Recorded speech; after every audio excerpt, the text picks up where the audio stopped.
at the end, though. Yeah. Hello, everybody. I am Steve, and I'm joined today for the uh, SHIT show, as Leslie has named it. The what was the acronym for? So happy it's Thursday. There you go. Yes, not quite Friday, but so happy it's Thursday. So it is now the SHIT show, which is a great idea. But Leslie from the Nerdy Narrative, thank you for joining me today to come and chat. I am so glad you had me on. This will be fun. Yeah. I'm So sorry, I've already kind of gotten into my giggle box tonight, as you can see. So I don't know where this is going to go, but I'm just going to ride the wave. yeah, just go along for the ride.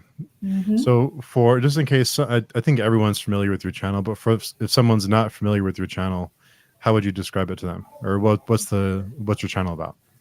What is my channel about? Well, I like to read. I like to read a lot. I like to read a lot of different stuff. So my goal for my channel is I hope that I'm able to help folks test out different genres, or at least see how the different genres mesh up, because there are so many times that I read a mainstream book that will reference a classic author, literary fiction author, some older works, and I'm like, I never really fully I never got that connection until I started watching the Codex Cantina and started reading classics, and now I'm all about it. And so it is so much fun now when I read Stephen King, Daniel Barnett, and they're referencing the classics that I'm reading, the authors that I'm reading, and I'm like, this is awesome. It's just like when you do all the connections for the multiverse, like when Avengers Endgame came out, what did we all do? We all went and watched all the Marvel videos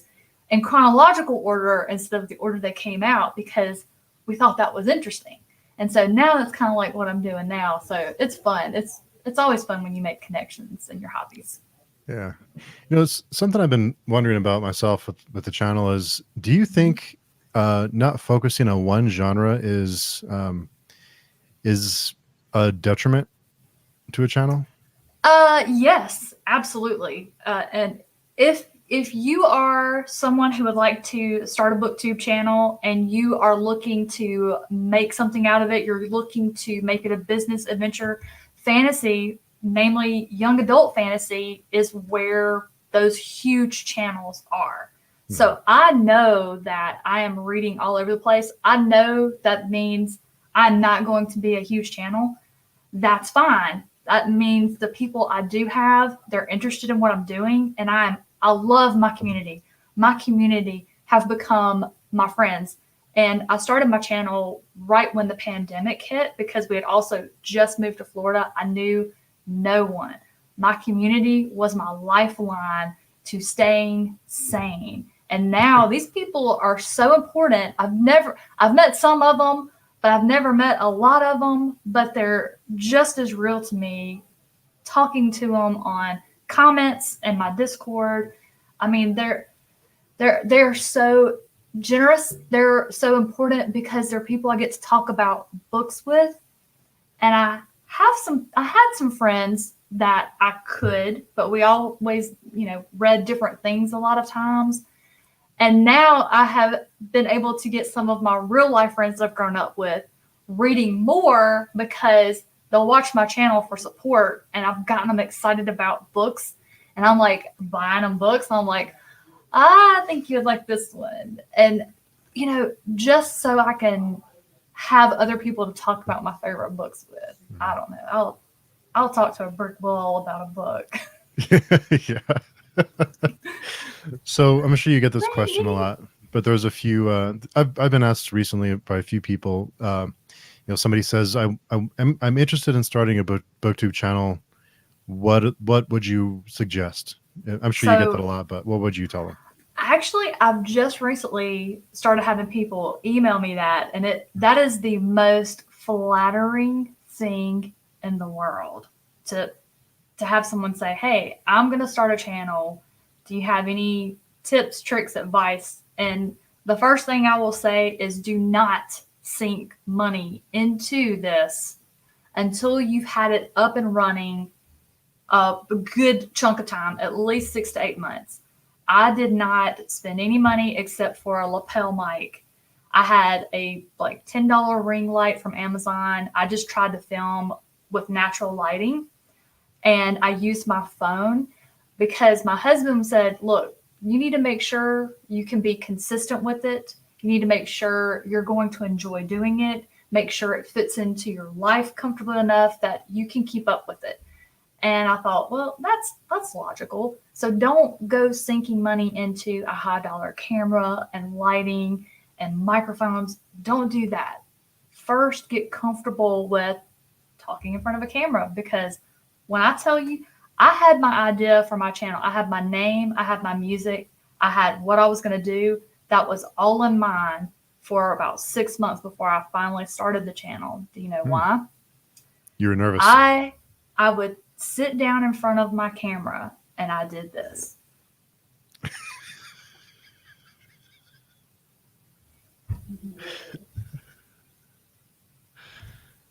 Guys, when I tell you saying the intro is the hardest part of filming, even after doing this almost 2 years, I will sit here in front of this camera and go, what up, nerds? What up, nerds? What up, nerds? What up, nerds? What up, nerds? I mean, I will do that for 10 minutes sometimes. Words are not always hard, and it's okay. I mean, it's perfectly fine. A lot of people will tell you they like when you don't over edit. And so they like knowing you're a real person. So, I mean, don't be too hard on yourself. Editing takes a little bit of time. It gets easier the more that you do it. Don't try to do any crazy tricks. Like I was telling Steve, I literally try to just get everything laid out where I can do it. And then I try to like learn one new trick a month. Even that's a lot sometimes. Yeah. And I would also say the most important thing is your audio. A lot of people are going to listen to you rather than watch, because it's just so much easier to put an earbud in and listen while you're cooking or cleaning house or exercising, walking.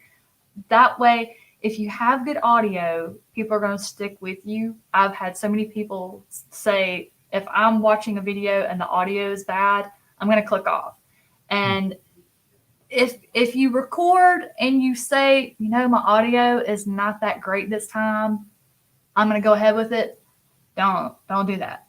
Because I have some people that I love, their audio was messed up and I can't hear very well. And I have to turn my earbuds up on high anyway. And if your audio is not good, I can't hang with you because I can't hear you. Yeah. But audio is important. Consistency is the number one thing. Start small. Just say, okay, I'm going to upload once a week or once or twice a week. Stick to it. Get your routine down pat. I mean, I think I spent a year trying to get my routine down. And then if you're like, okay, I think I can add one more, you know, that just take it slow and just get your routine going. I will also tell you, if you're a new channel and you start cranking out hour and a half videos, people are not going to watch. Yeah. They're not. Even like me, I know I can look at my analytics and I know if I'm going to put something up that's like 30 minutes to an hour, I know people are going to watch 5 minutes of that. So I don't do that. Plus, I hate editing. You know, it takes me for a 10-minute video, which is, I really try to keep mine 10 minutes or less. That is like an hour and a half of footage that I'm going through. And that's what I say, okay, that's important. That fits in what I'm trying to do with this video. And it takes so long to edit. But it's just, you know, I'll just would say, try and keep it 10 minutes or less so that people will watch. Because if they're just clicking on, or if they are scrolling by and they're like, I don't know who this is, but oh my gosh, this thing is 45 minutes long. Click. Yeah, they're going to keep scrolling.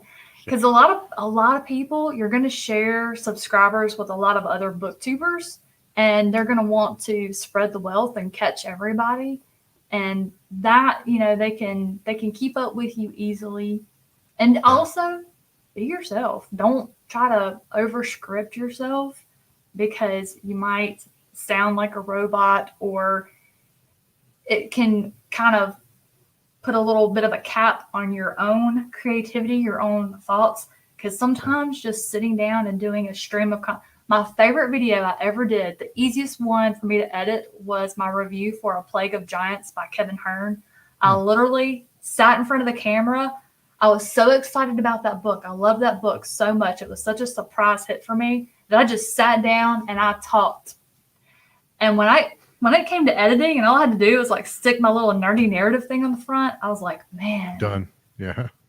In 2 years, that was the easiest and fastest video I've ever made. I'm like, why can't I do this more often? Yeah.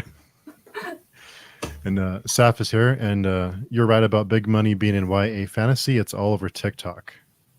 Oh man, I hate TikTok, but that is where people are going for book recommendations. Yeah. Crazy. Yep. All the kids are going there. Yeah, Lady Jane's Not here. just kids. Some of my aged friends that like they'll say, "Hey, have you read this book?" And I'm like, "No, but I've heard it's good." They're like, "Yeah, I heard about it on TikTok." I'm like, "How did you hear about it on TikTok? Aren't those like 15-second videos?" They're like, "Yeah." I'm like, "How do you get enough information out of 15 seconds?" Oh, they hold up a book and say, "If you like this, you'll like this." I'm like, "And you're buying books like that?" I'm like, well, dang. Isn't it crazy? Popping over to say hello. I love both of your channels. Thank you. And our friend Johanna is here. I love Lezlie. Hello. She has so much booktube wisdom. I learned by doing. Yeah. So another question I had, and this is something that you told me early on when I first started, and you were, I'm still amazed that you agreed to do the First Law trilogy with us, because I was like, are you kidding? 40 subs in or something. But do you know how important that series has become in my life? And that is all because of you. That series, that author has brought me so much joy. Yeah. There has been so many times where I like didn't like a book and I followed up with a First Law book and I smile the whole time I'm reading it.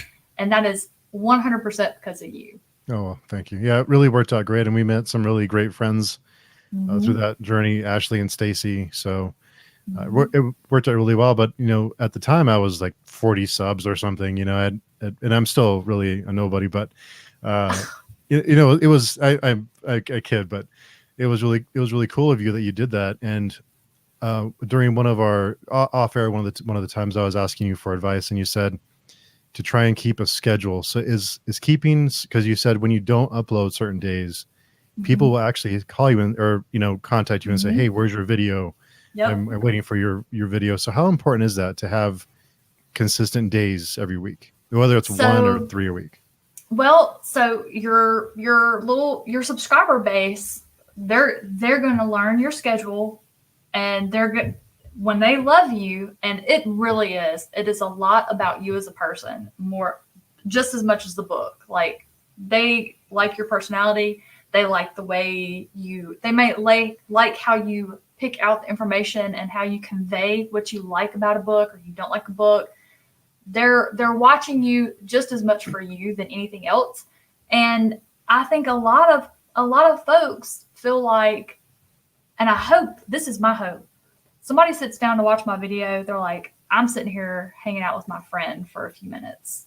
Yeah. And so I think that is what they're looking for, and they're going to expect it. And they're like, okay, Lezlie uploads at 9 a.m. Where's my video? Yeah. Or I've run my mouth about, I put this funny blooper in. And so they're like, okay, where is it? I'm like, oh. But yeah, a schedule is very important. I don't know how it factors into the YouTube algorithm, but supposedly your schedule, the way you upload enables them and how they share it to people. The algorithm is such a mystery. None of us ever really know how that works. And Jeremy Fee is here. This is a great discussion.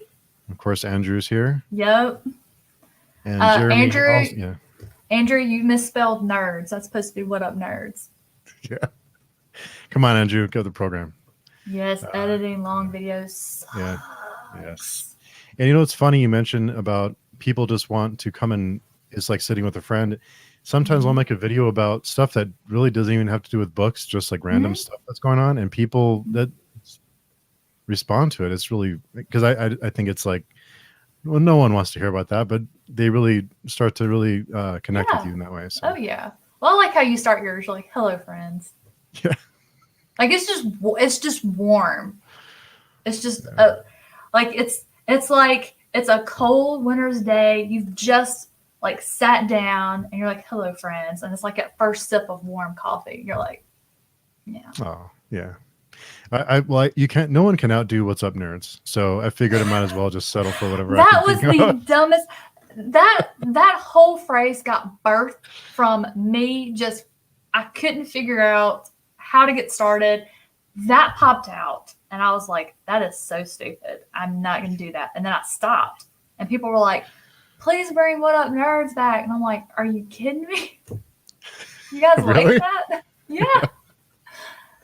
Oh man, it's so funny. And Epic Tales is here. Great advice from the Queen herself. What up, Epic? Epic is awesome. He has some. I wish I had Epic's editing skills because he is so good at editing videos. I mean, it's just top notch. Yeah, he started his channel. He was definitely not a beginner in editing. That's for sure. Yeah, and he keeps getting better. It's not cool. You need to cut it out. It's not fair. And Brandy says, my boomer dad is on TikTok. So man. Everyone's on it. Yeah, they are. Saf says, I've seen TikTokers present book plots as storylines, which are huge on TikTok. People love drama. That's true. And Epic says, TikTok is so key right now. I know people that build their entire business from marketing there. It's also so easy to go viral. It's the largest marketing platform in the world now. That's wild. It's so crazy. Yep. Lewis Stevenson. Oh, nice of you to drop by. Yes, Dark Tower. I love that series. I'm almost done. Oh gosh. I love that one because it introduces me to the characters, and I love the characters. Absolutely love the characters, and I love how we meet those characters. It was so unique. I'm so jealous. Is this your first time reading it? Yeah, we started last month. So. Oh man, that's a series I wish I could read again for the first time. So you had mentioned a minute ago, we were talking before we went live. You were reading a short story collection right now that won't be released until October. October 5th. What One Wouldn't Do, edited by Scott J. Moses. It's got an introduction written by Laurel Hightower. And you guys, if you're here because you watch Steve's channel or my channel, you have heard about a lot of the authors that are in here. Laurel Hightower, I know you've talked with her recently. Daniel Barnett, Scott J. Moses. There are so many.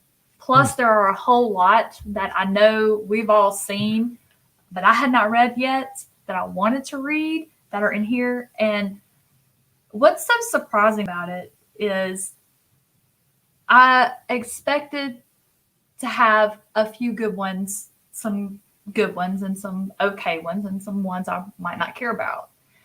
And then the first one just really knocked my socks off with how good it was. And y'all, I know Steve is doing his short story September. It's so hard, in my opinion. Short stories have to be one of the hardest types of literature to write. You just have that small number of pages to get all the work done.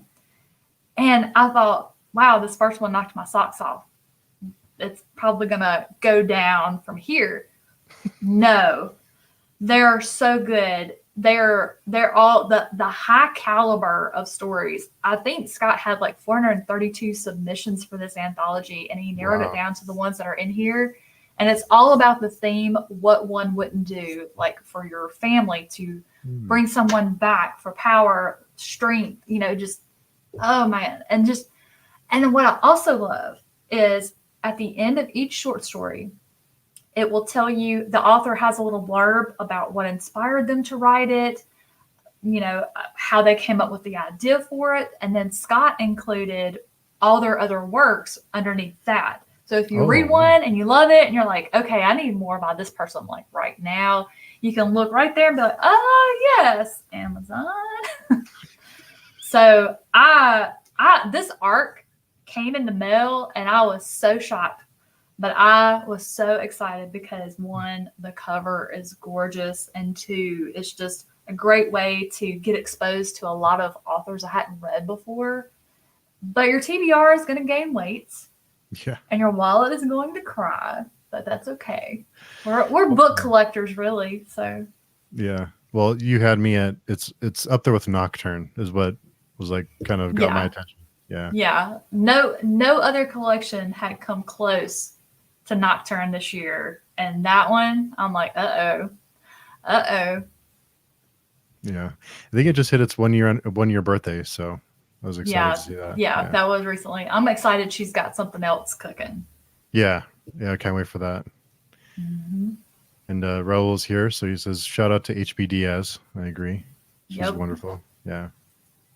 So when you, and something I've been thinking a lot about lately, just with reviews, since I've been reviewing lots of short stories, how do you rate books? I know you use a star system, but how do you is a 5 perfect or is a 1 terrible? How do you rate it? I only use a star system because Goodreads makes me. Mm-hmm. I don't like the star system. I am one that I love it, or I might, really like it, but the star system pretty much is just because Goodreads makes me put one on there, and I just try to choose one that matches how I feel about the book overall. Because I may love the story, but it might have some issues that I don't feel deserves 5 stars. But I'm also really good. I am 44 years old. I know myself, and I can pick books that I know I'm going to love. I'm really good at choosing books. So I almost always have a 4 or 5 star in front of me. So, but I look at it like, what about, I'm character driven. So was there a character I either really loved or I really loved to hate? Was I able to relate to something in the story that happened, a person or an event? Did I feel connected? What was the setting, the atmosphere, the world building? Could I see myself there? Was it playing out in my mind like a movie? Mm-hmm. And then the plot, did it flow? Was it logical? Or was it even supposed to be logical? Some of these things, suspension of belief is needed. Yeah. And so I just I have a list of things that I just kind of go through, and I'm like, did we hit on all these points? How well did we hit on them? And then sometimes, it's like, it may not be perfect, but that author is going to get there. Like, you can see the potential. It's there, and they're just honing their craft. And, I want to encourage that as much as possible, because these authors are out here giving me enjoyment. They're giving me hours spent in a world with characters that I'm having a good time with. I want them to keep going. And it's purely selfish reasons, because I want to go back to that world. I want to be back with those characters.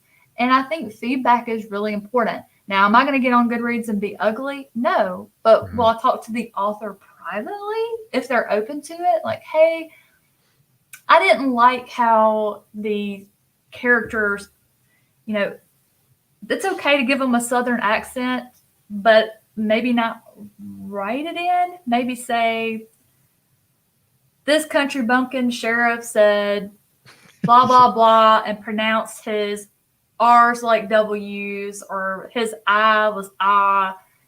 Give me something to illustrate what you have it visualized for his accent to be, and then let me give it to him. Like, I do not speak perfect English, but I like to read good English, if that makes sense. Yeah. So is a 5, what would you say a 5 would be?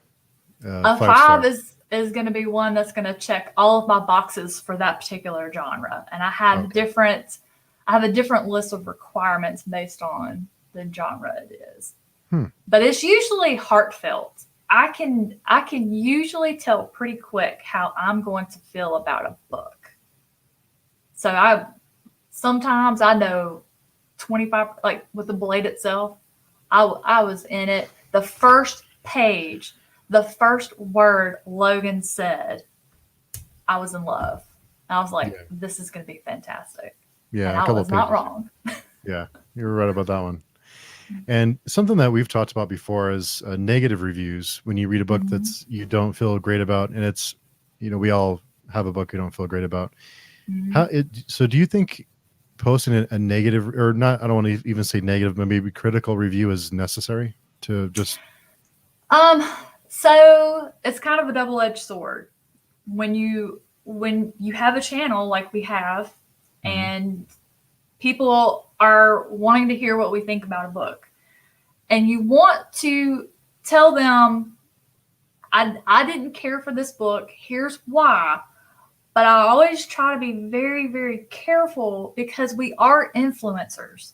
Yeah. And I don't want someone to say, well, this is how Lezlie felt about it. That's how I want people to know why I didn't like it, but I want them, if they were interested in it, I want them to still stay interested. I want them to still read it and see for themselves what they feel about it. I'm scared to death, and I'm going to be like, man, I hated that book.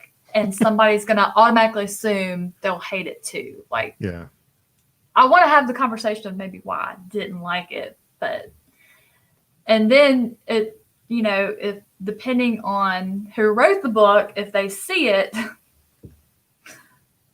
they may talk bad about you. Yeah.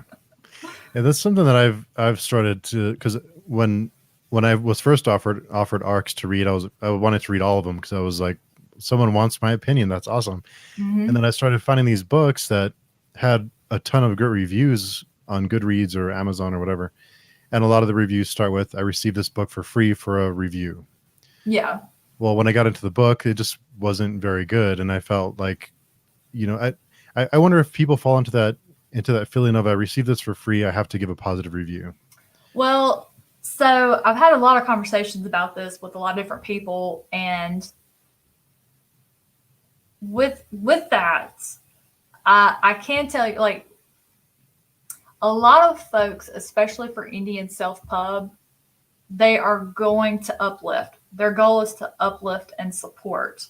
And they will sometimes have a little bit more leniency towards indie authors for that reason, because it may be someone getting into it, seeing what they think, and the goal is to help hone that craft. And then you have some people who say, well, no matter what, I'm always going to rate it this. Like, I'm always going to give these books this. And there's a lot of people who will not touch indie or self-pub books. I don't know why there is a stigma surrounding how someone chose to publish their book. It's ridiculous. It doesn't mean they're not good enough to get published. A lot of times it means they are good enough to publish traditionally, but they chose to do self-publish because that allowed them to retain full creative control, which I'm all about. I want to see what the author has originally intended for that story. Yeah. But I do get what you're saying about the reviews. And what I typically will do in reviews is I go to the 3-star reviews first. That's where I'm going to go. And in Goodreads, I'll go look and see. There are some reviewers that I know that will never say anything bad about a book. There are some that are going to be honest about it. And so I'll look to see if any of those people have reviewed it. But I do feel honesty is key. And I was really brutally honest about a book in a review, and that author was not excited. Oh, really? But I bought that book. Like, that's the other thing. There are, I don't care if I bought it or I didn't buy it. If I didn't like it, I am going to tell you I did not like it. Yeah. Like, so I think we've talked about this a little bit before, but I think you had told me about receiving, or not just me, but several other people, that you you received an ARC and you read it and didn't really care for it. Did you? And then you contacted the author to let them know I wasn't too crazy about it. Mhm. Do you want me to post a review? Is that something that you do normally?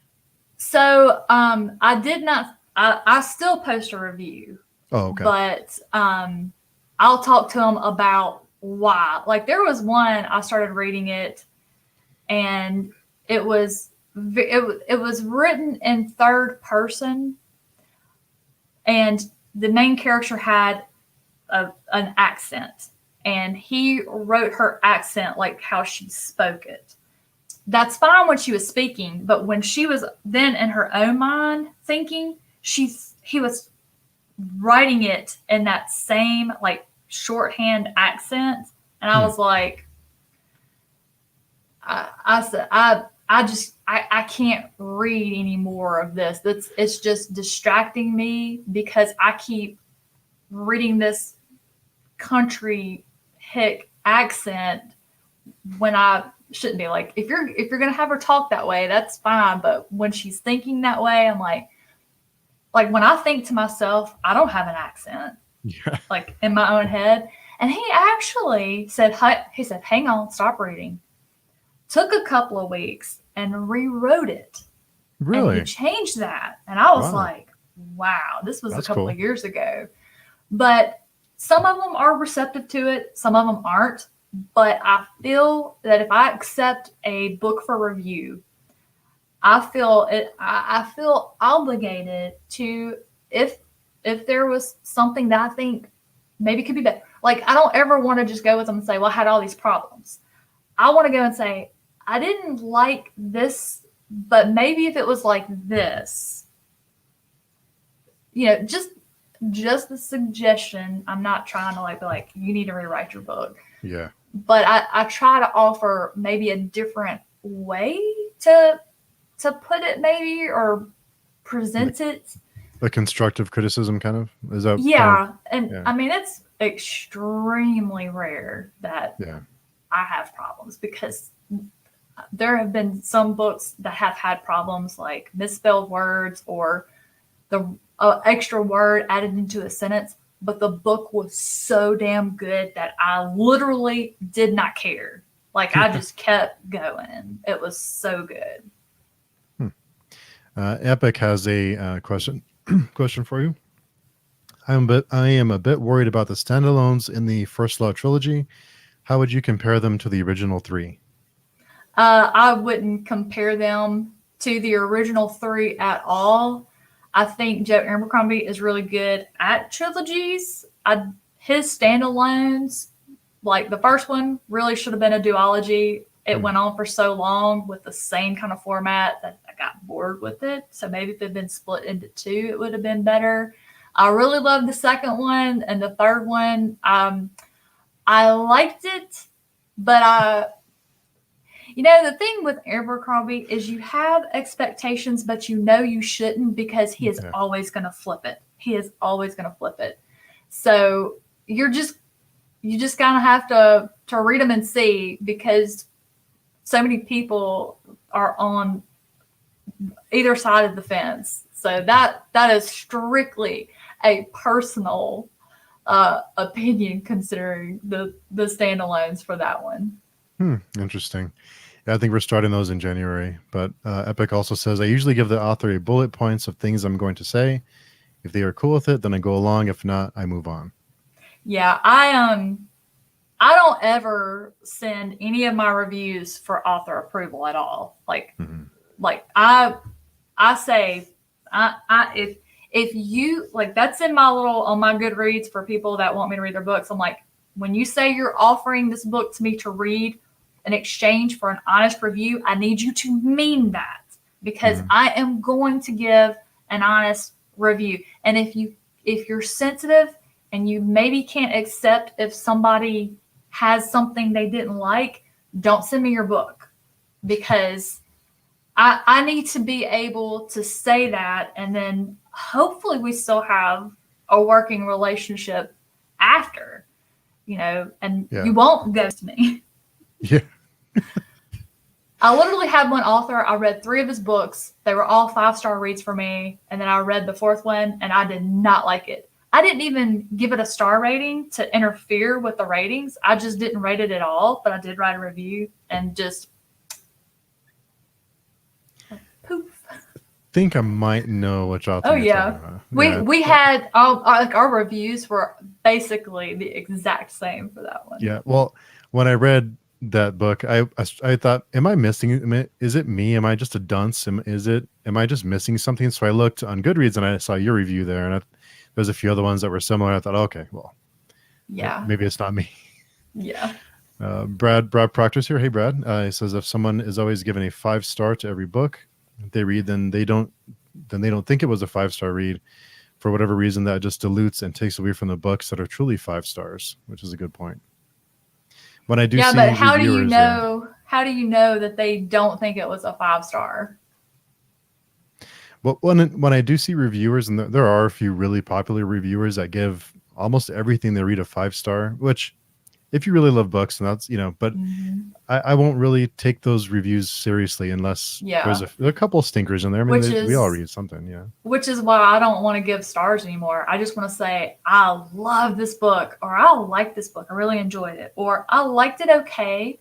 I had, a couple of issues, but I'm still excited to see what the author has next on their list. Like, I can read a 3-star book, 3-star on Goodreads. That's still a good book to me. Like, I don't know why people think 3 stars is bad. I think 3 stars is still a good book. It just maybe had some issues with it that were, like maybe the story had a couple of bumps in it where it didn't flow logically. Yeah. But I mean, I still think it was a good book. Like, 3 stars is still a good book to me. But seems like yeah.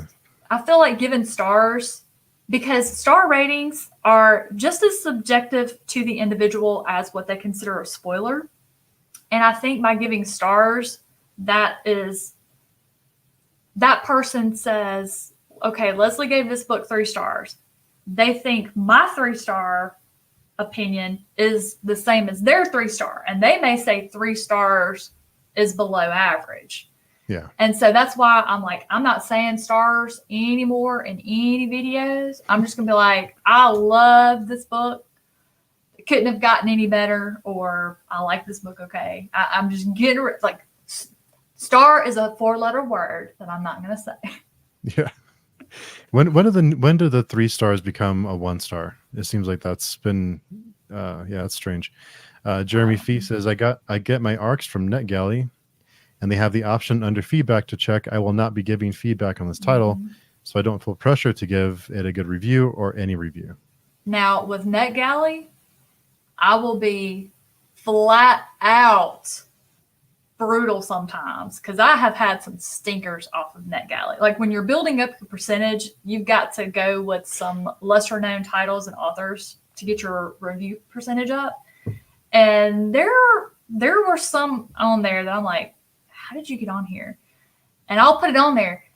And I like it because you don't have to share it anywhere else. It can just stay on NetGalley, and it's between you and them and like the publisher. I think Idleways, whatever, I think that one, I did that with them, and they were like, this is the uncorrected copy, and we would appreciate it if you didn't share this review anywhere, because the author may have changed those things. And I'm like, if you look at my review, I said the first 20% of this book was fantastic. The second 20%, it changed point of views and retold the same first 20%, but from a different perspective with no changes, nothing added to the story. Now, you mean to tell me that author did something with that second 20%? I don't think so. So I was like, screw you, Idleways. I'm not reviewing for you anymore. Suckers. Yeah, that's one way to do it. Boy, that made me so mad that day. And Lauren is pretty much on track with where I am. Is 3 stars is I liked it, 4 I really liked it, and 5 I loved it. That's pretty much where I am too. Yep. And Epic says, you make a great point. The star system is very subjective. Yep. And you did mention earlier about this some reviewers won't touch indie books or will avoid them. Where do you think that comes from? What is it's strange It to me won't when there's make so many them great books. money. It won't make them money. It won't get them views on their channel. It messes up their algorithm. And I think if your main source of employment is having a YouTube channel where you review books, I think you should spread the wealth. I think you should review a lot more books that are just not mainstream. Mm-hmm. And that's my personal opinion. Yeah. And it's funny because, well, actually, let me get to Lauren's comment. This is how Goodreads defines them. The problem is probably that some people don't follow those Goodreads guidelines. Oh, absolutely. Because people will go on there for a title that's not out. The arcs haven't even been sent out, and they will give 1-star reviews. And I actually contacted a few of those people that I saw doing that on Twitter, and they were like, I just don't want to read that book. I'm like, then keep freaking scrolling. You took time out of your life to go find this book to give it 1 star because you're not interested in reading it. I'm like, that's not what that star system is for. And I always saw that. The ones I always saw that for were authors that were persons of color, and the person on Twitter profile was a different color. And I was like, interesting. I'm like, Now, I don't know if that's the truth, but that's the connection that I made, and I was not happy with it. Interesting. Our friend Daniel Barnett is here. Hey, Daniel. Nice of you to drop by. And yeah, so it's weird that it is so subjective to have the different rating systems. Mm-hmm. Yeah, and it's funny because I've had people on certain channels say, well, why don't more people review indie books? Why don't more people review the smaller, because they don't get views. So if you are, like you said, if you are concerned, if this is your income, then I can see why people avoid it, but it's just unfortunate. Yeah, it's sad. And my method for trying to deal with that, and I have been very successful. I read mainstream. I read popular books, but I sandwich my indie babies in between. And that way, to hear about their mainstream book, they got to hear about this independent author that I'm head over heels for. That has been very successful. I'm happy to say I have a lot of people who have really gotten into reading and helping support and loving the independent and self-published titles that I have found. And that just means the world to me. I can't tell you, like, when someone shares your love of a favorite book, guys, y'all know how that feels. But when someone takes a chance on what they consider to be a self-published indie book that's just got that stigma and they love it, that's euphoria right there. It's just, I cannot describe that feeling to you. And I'm on the same page with Epic here. It's too bad because my favorites are indie, and right. That's the thing about mine is I'm sure would get more views if I read more just strictly popular books, but I don't. Yep. I like to read I like indie books. Yeah, fantasy. It's amazing. Yeah, how popular fantasy channels can be. Just we're all bookworms. And authors are our celebrities. They are our people that we put on pedestals. So just think for a moment who your favorite long-term mainstream author, like you love every book they've ever written. You can't wait for the next one to come out. Think about that. Now, do you think that author would ever interact with you? No. You know who will? The independent and self-published authors will. They will talk to you and have a conversation. They would love to hear feedback on their work, what you pulled out of it. Did you make a certain connection in a book that they were hoping you would make? And it's like, that is so exciting to read a book by an indie or self-pub author, and you're like, I'm going to tag them in it, or you don't tag them and they find it anyway and they comment, and you're just like, I mean, it's it's such a good feeling. It's Yeah, such a good feeling. that's what I love about the indie scene is that there's so many authors out there, and a lot of the times, even if you don't love a book, they'll say, "Hey, thanks for the feedback." Right. Well, to me, independent and self-published authors are like college basketball. They're not in the big leagues making the big bucks. But they're in college. They're the college players. They're busting their asses, playing their hearts out, trying to get into the big leagues. And it doesn't get like, that's why I love college ball over pro ball. The pro players are like, I've got it made in the shade. I can write a piece of trash and people are still going to buy it. They may not like it, but they're still going to buy it. Independent authors, it's all heart. It's all heart, all hard work. They're just like us booktubers. They are most of the time their own marketers, editors, the writers. They've got to do the layout. I mean, they're all in one, just like us. And so you just get this kinship, and it's just such a labor of love. And I'm passionate about it. Yeah. And Epic says, "I am caring less and less about views. I want my channel to feel like mine," which is a great point. Right. Yeah. And Jeremy Fee says, "College basketball. That's a great comparison." I might like some basketball. Yeah, I mean, I do like pro ball too. I will watch it when I don't have college hoops to watch. But when I watch pro ball, I usually have an audiobook playing, but college, no distractions. Yeah, exactly. And Daniel Barnett's here. So yeah, Daniel is one of our. He's such a cool guy. I mean, just such a nice person that he knows. He knows. He knows he's one of my top favorites. Yeah, and it's like you said, it's great because they'll interact with you, and hopefully people like Daniel will remember us when he's a famous author and screenwriter. So he will. The Nightmareland Chronicles, that's such a special series because it's so beautiful. It's so beautifully written, and it means so much. I've literally been with Daniel since the first book, since Nightfall. I have read every arc and reviewed it, and I just, like, that's so cool. Like, one day, I'm going to be like, he's going to be like Stephen King, the name and households, and I'm going to be like, yeah, I read all of those books before everybody else.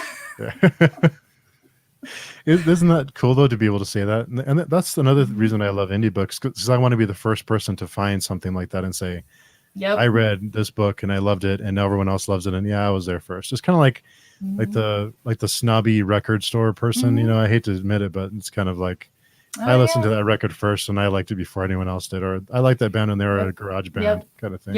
And I won't feel bad about it, and people be like, wow, she's a snobby bookworm. I'm like, yes, I am. I earned it. Man. That's another one right there. Have you read The Goners yet? No, it's on my list. I hear some wonderful things about it. Your review, and I think Jay, the world according to Jay and Brad reviewed it. Yes, it's on my list. I have had some friends read that recently, and I said his writing was addictive because of the feeling that it gives you, the adrenaline shot. And they agreed. They were like, when are we getting another one? I'm like, I wish it was today. And I really love the shorter novellas too, the horror novellas. I mean, they're great to have, because these huge fantasy books, they weigh you down if there's one after another. So it's a great way to change it up. So I'm I would like a longer book. I would like at least a 300 or 400 pager, but I will take whatever I can get. So if they want to write a novella, I'm going to read a novella. If they make it a full-size novel, I'm going to read the full-size novel. If they decide something magical happens and the next one's going to be 1,000 pages, I'm going to read 1,000 pages and be just as happy. Length isn't a big deal to me. I mean, I just love to read, and I read all the dang time. So when I'm enjoying it, I don't care. I usually don't want to leave that world once I'm really immersed into it. Yeah. And have you ever been at, and we talked a little bit about editing. Have you ever been asked to be a beta reader? No. And I would be absolutely terrible at it. Terrible. Here's why. I was created by God to appreciate the creativity of others. He did not give me any creativity of my own because that would interfere with me loving the creativity of others and appreciating it and making sure they feel appreciated. I can't make those connect. Like people who can say this logic from A to B doesn't make sense. You need to change it so that we go from A to B instead of A, C, B. No, I can't do that. Mm-mm. Now, if I read the whole completed work and I'm like, well, that didn't make sense, I can do that. But like as it's being written, like I don't know how authors create these tales. Yeah. I can't do that. I just can't. I'm amazed at their ability to just craft, and a lot of them are pantsers. They'll just let the story take them, and I'm like, how does your brain do that? Like I'm over here missing stuff left and right. I'm coming up with all these predictions. They're all wrong. And it's just amazing. But yeah, I've not been asked to be a beta reader, and it's probably because they know I would be really terrible. Because I mean, probably somebody who would ask me to beta read is somebody that I love to read their books, and I would probably just love whatever they did, and I would always love it. And they'd be like, well, don't you have any suggestions about this? I'm like, no, I love it. Yeah. Don't and then change somebody anything. else, and then somebody else would be like, well, no, it would be better if you did this. And I'm like, you know what? It really would be. And they're like, Lezlie, you let me down. And I'm like, if you'll write my grocery list, I'll love that. Yeah. And Alvin's here. Yes. I think, yeah, I saw your review of the Gray Bastards, and I think we're coming next year sometime. Okay, I actually like. So to me, the Gray Bastards is the first law, but with half orcs. Oh man, they're much more vulgar. I'm going to go on Amazon right now and order the Goners, and I'm going to order the Gray Bastards right now. And but it's so good. Like, and the Gray Bastards was actually Jonathan French was an independent author, and he got in Mark Lawrence's contest a few years ago. Yeah. He actually beat out Josiah Bancroft, who wrote the Sin and Sins series. And so, yeah, I can't wait. That third book is coming out at the end of the month, and I am just ready for it. It's so good. It may be because I played World of Warcraft for so long, and my first character was an orc, but it's fantastic. Orcs are just cool. Yeah. Yeah. Also, I was instructed, actually I was paid to say everybody needs to sub to Jay's channel, The World According to Jay. So I had to say that so I could get my check. Wait a minute, I didn't get a check. I didn't get a check for having him on. What's going on, Jay? Uh-oh. I didn't receive my payment. I just had a good time with him. So that sounded really bad. Had a good conversation with him. He'll appreciate that. Jay will appreciate that. Yeah, Jay's a good guy. Yeah. And Epic Tales is thinking, I think, what I'm thinking. Yeah. The Gray Bastards. Yeah, I think we're on the same page, Epic. I think we're on the same page. Yep. Yeah. It's really, it's a delight. Yeah. Yeah. So, and you mentioned You mentioned throwing in indie reviews in between your more popular reviews to get the more. And Jay's here. Jay says, "I just got here. What did I miss? Start over." No, you missed. You have to go back. Yeah. So you mentioned having the indie books between the more popular books, and I think you mean on like your recaps? Is that the best way? Because I noticed that when they're individual reviews, they don't do as well. Right. Even just in general, it seems like. So here's what I do. I do not guarantee I'm going to do a dedicated video review for every book that I read. Mm-hmm. First of all, I don't have the ability to do that.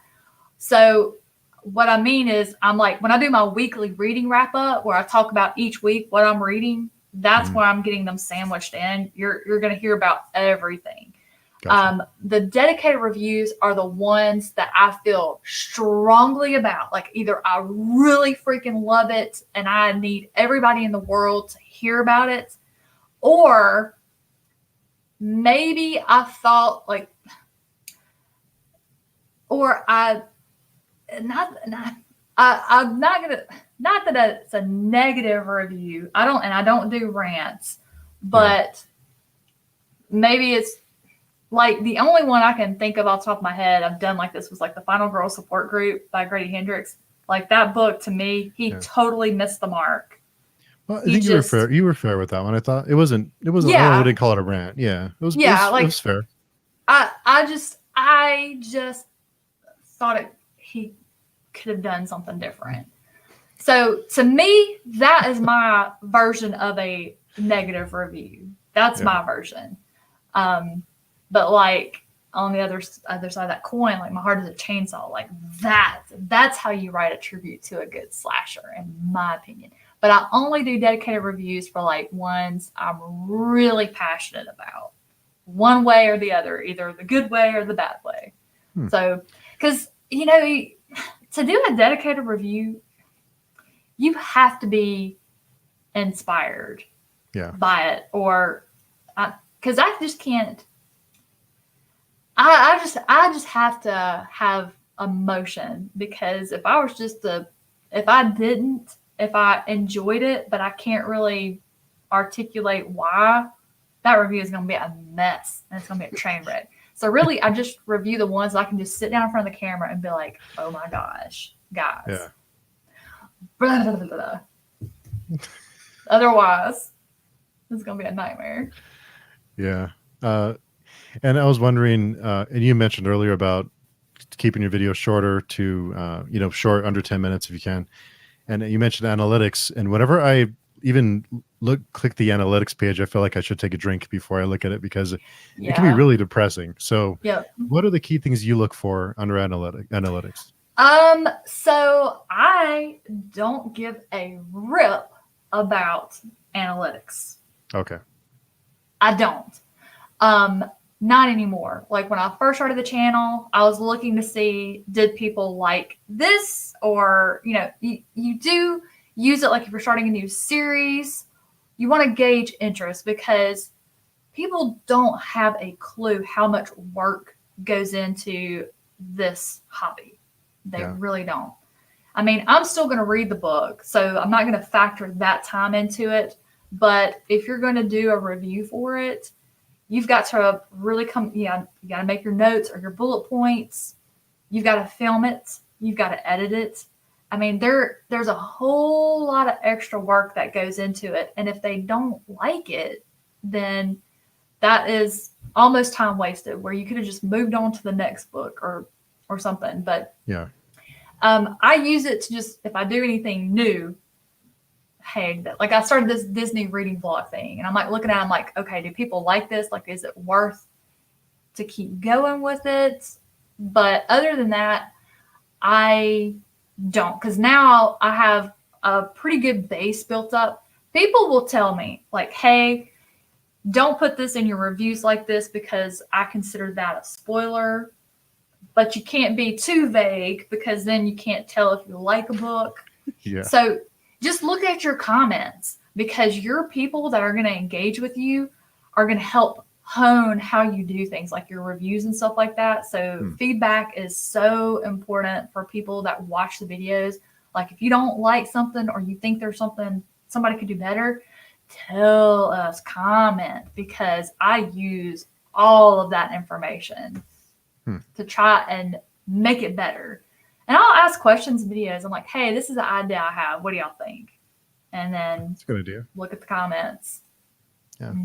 Because I had somebody comment. They were like, I just found your channel, and the first thing they clicked on was the book haul. And she's like, I'm just going to forget about your channel because you don't say anything about what the book is about. And I'm like, well, that's what I do when I read it, and I don't read the back of the books. So when my next one goes up, I'm like, hey, what do you guys think? I want the people that have been around my channel since day one tell me what they think, and then go from there. If people are like, yes, just show me the book, I don't want to sit here for 20 minutes while you talk about it, because unfortunately I like to talk. Well, it's part of it, right? And I'll keep going and going, and then I have a dang 20-minute video that I had to spend 2 hours editing.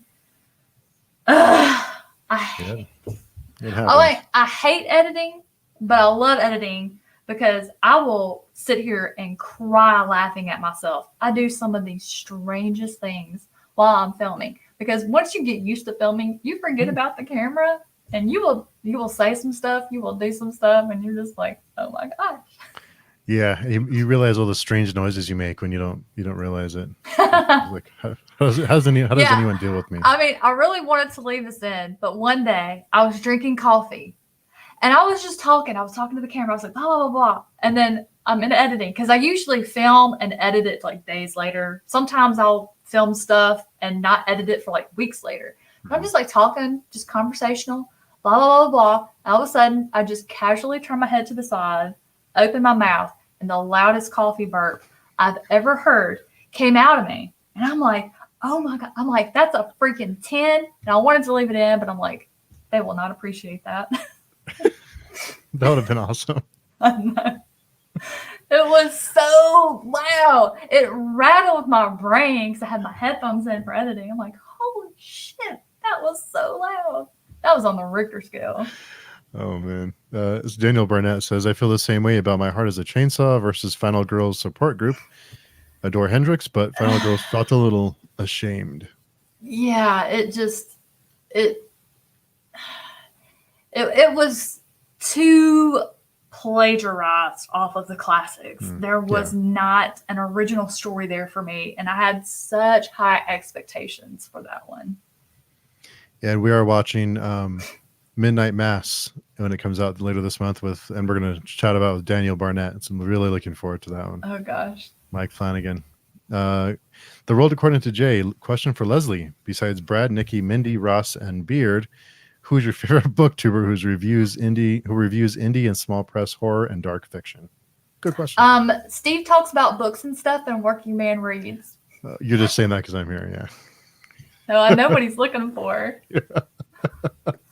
Jay's very clever. He can be very clever. Yeah. Jay, that wasn't in my contract earlier. We agreed I was only going to get paid for telling people to sub to your channel, which I did. So you need to go ahead and Venmo me that money. Hey Jay, where's my check? I don't recall ever receiving a check. I did not receive my last paycheck. Mm-hmm. My stapler. Get on it.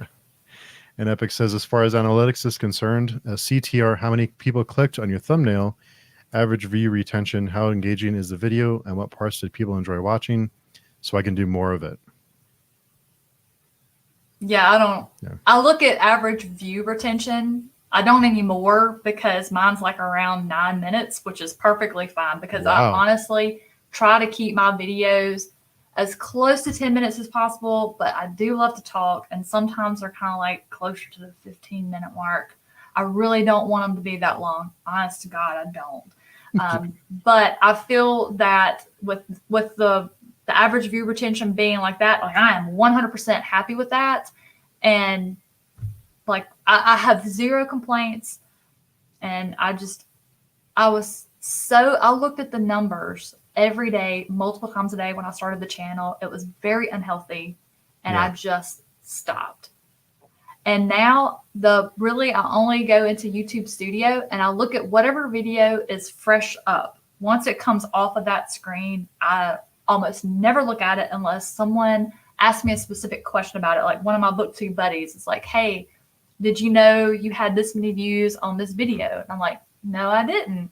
Oh, that's cool. And sometimes it's cool to go back and look at your videos and see what people are still looking at. And I am so embarrassed. But like I had a comment today on my very first video, and I'm like, please get out of my backlog.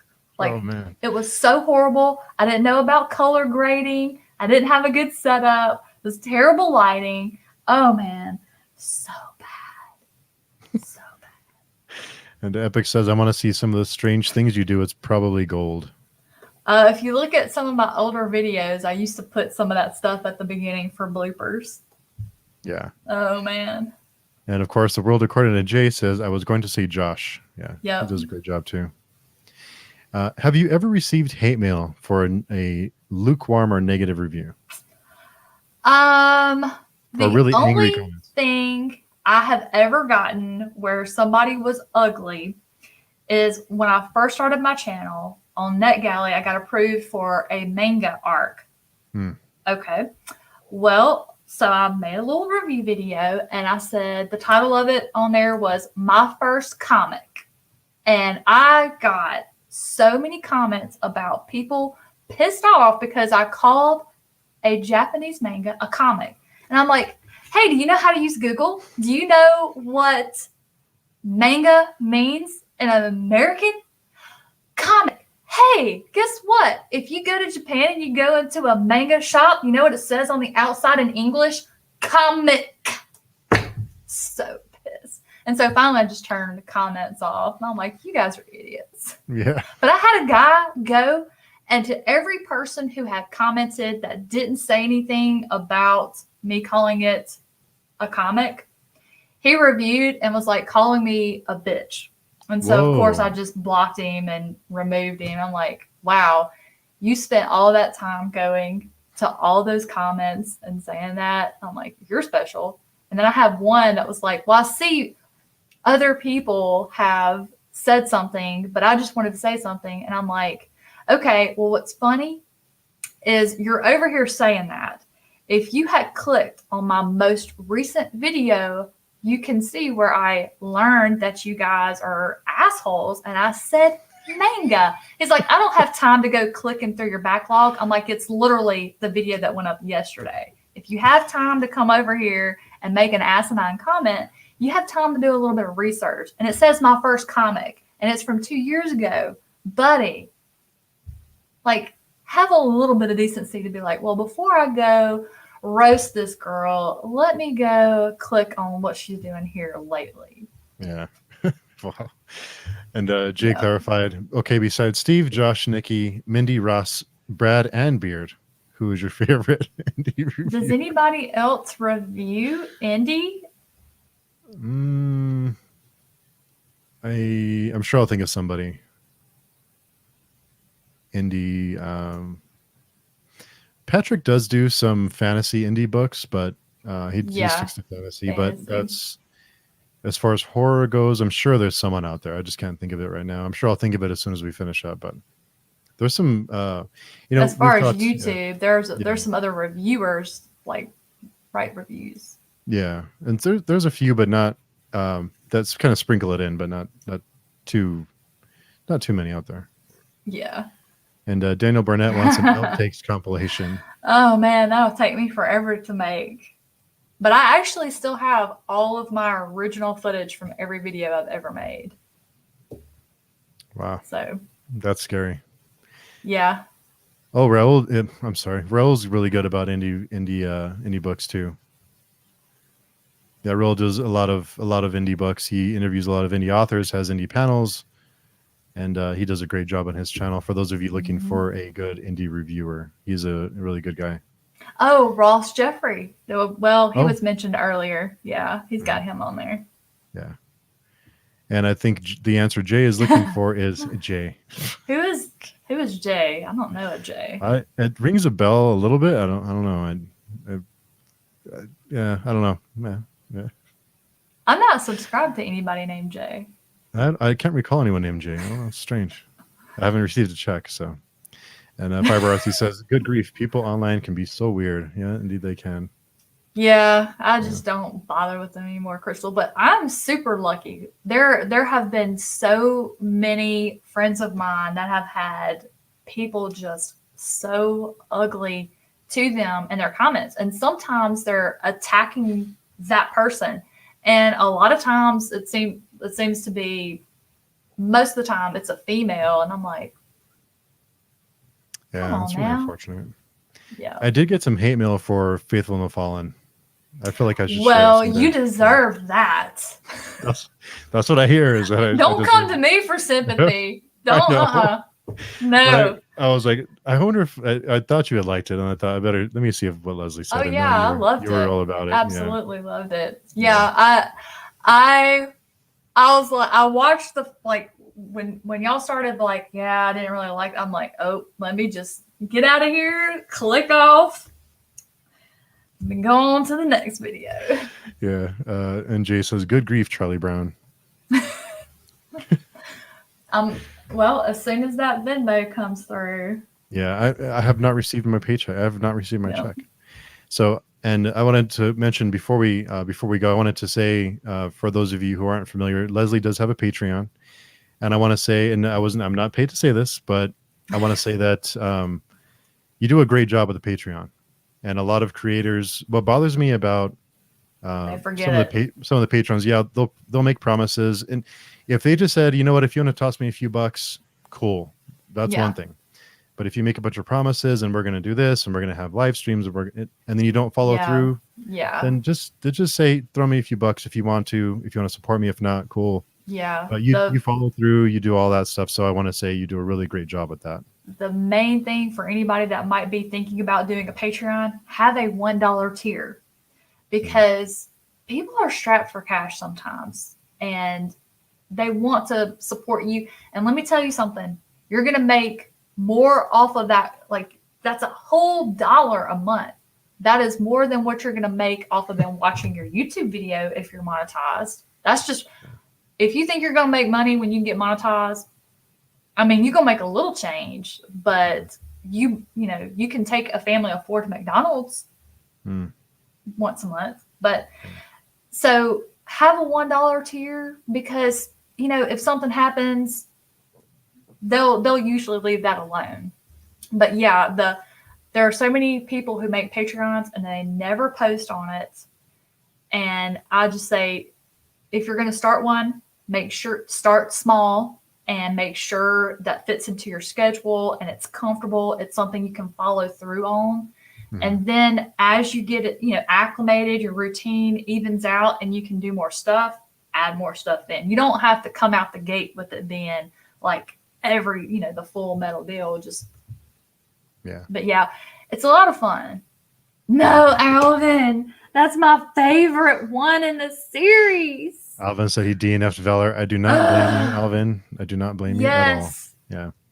And Epic says, my first video had so many racist comments. A so-called friend of mine put my first video on a website and paid people to leave hateful comments and dislikes. Wow. I confirmed this as a fact. Yeah, we talked about that a little bit during our. That's really ugly. Yeah, it's just terrible. So, well, Epic, I'm glad that didn't deter you, and you're still here doing your thing, because you have a fantastic channel. You're a really great guy, and I'm glad that we got to know each other and got to read some awesome books together. Yeah, that Joker's personality all over. Yeah, Alvin, I have suffered through Faithful in the Fallen. I'm right here, Steve. I'm right here. We're still on. Let's go to the next one. Yeah, let's go. I'm skipping Patreon, going with OnlyFans. Oh my gosh. Crickets. Jay, I mean, I thought you wanted to don't you want to actually make some money? No. Oh man. He's he's hilarious. That's all. That's great. Well, with that, Lezlie, I want to thank you again for coming by to chat on this SHIT chat, the Friday Eve. Thank you for moving it to a Thursday so I could be a part.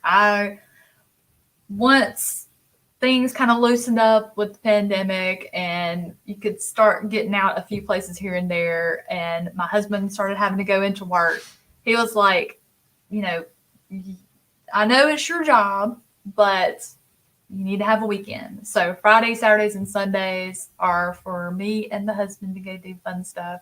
Of course, I still get to read. I'm still going to read, but I really try to stay off of booktube and stuff. So thank you for moving it to Friday Eve so I could hop on here and run my mouth, because, I like to talk as much as I like to read. Yeah, well, it's always a pleasure picking your brain and just getting all this great information and hearing about your reading and your thoughts on things. It's really, really interesting. So it's always a pleasure to talk with you.